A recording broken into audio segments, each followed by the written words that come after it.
kata ulama, orang yang meninggal dunia itu Bu, yang ditungguin cuma 3. Pertama yang ditungguin adalah kapan datangnya hari kiamat. Tuh yang ditungguin sama yang udah meninggal dunia.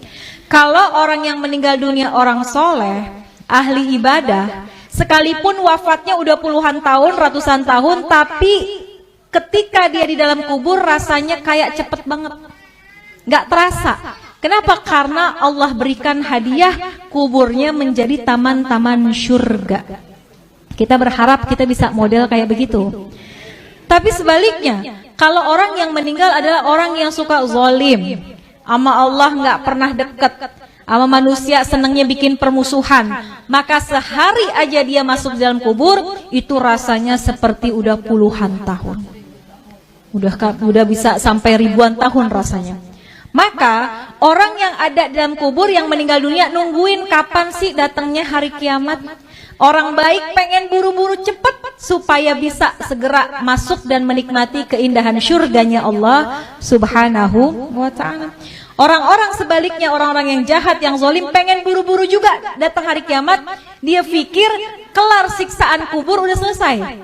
Padahal masih banyak siksaan yang lebih besar, yaitu ketika datangnya hari kiamat. Maka pertama orang yang meninggal nungguin kapan datangnya hari kiamat. Yang kedua, orang yang sudah meninggal kata ulama yang ditungguin kiriman doa dari yang masih hidup. Makanya kalau peringatan haul kayak gini Bu, yang paling girang adalah orang yang dihaulin. Itu dalam kitab Ruh digambarkan, orang yang dikirimin hadiah, ya, Fatihah aja, bahkan sekedar doa dari orang yang masih hidup kepada orang yang sudah meninggal dunia, di dalam kubur hatinya girang luar biasa, bahagia luar biasa, sampai penghuni kubur samping-sampingnya pada ngeliatin Bu. Kayak orang lagi di pesantren, ditengokin sama orang tuanya dibawain makanan, kan teman-temannya pada ngeliatin tuh ya. Tuh sama ceritanya seperti apa yang ada dalam kubur. Kalau orang tua kita dikirimin Fatihah, dikirimin doa sama anaknya, maka girang banget hati orang tua kita. Tuh penghuni kubur lainnya pada ngintip, kalau bahasa kita dikirimin apaan sih gitu ya. Maka mereka sangat menunggu kiriman doa daripada keluarganya yang masih hidup di dunia.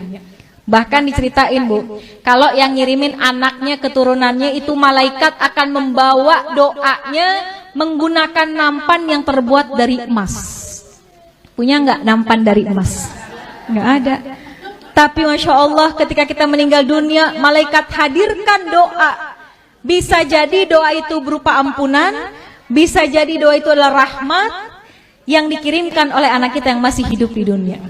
Maka yang ditunggu-tunggu itu doa. Makanya Bu, kenapa kita penting banget punya anak yang ngerti agama, supaya ketika kita meninggal dunia, Fatihah nggak lepas dari lisannya. Yasin yang dibaca dikirimkan pahalanya buat kita.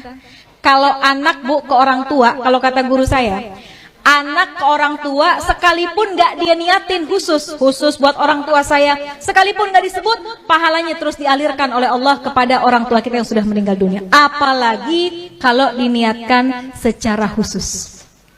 Besok nih bentar lagi mau kurban ya Bu, kita boleh sedekah, pahalanya buat orang tua kita, tapi nama kurbannya adalah kita. Kita kirimin deh, kita berkurban, pahalanya kita niatkan buat orang tua. Itu tuh hadiah yang paling baik, yang paling bagus, yang ditunggu-tunggu sama orang tua kita yang sudah meninggal dunia. Yang ketiga, apa yang ditungguin sama orang yang meninggal dunia? Kiriman laporan dari malaikat. Tuh malaikat itu Bu ngirimin laporan tentang anak cucu keturunannya. Kalau anak-anaknya pada soleh, soleha, pada ahli ibadah, orang tua kita girang dalam kuburnya. Ya Allah, girang hatinya. Tapi kalau yang disampaikan oleh malaikat, anak-anaknya pada berantem, anak-anaknya ninggalin sholat, anak-anaknya pada nggak akur satu sama lain, itu juga berita itu akan sampai kepada orang tua kita.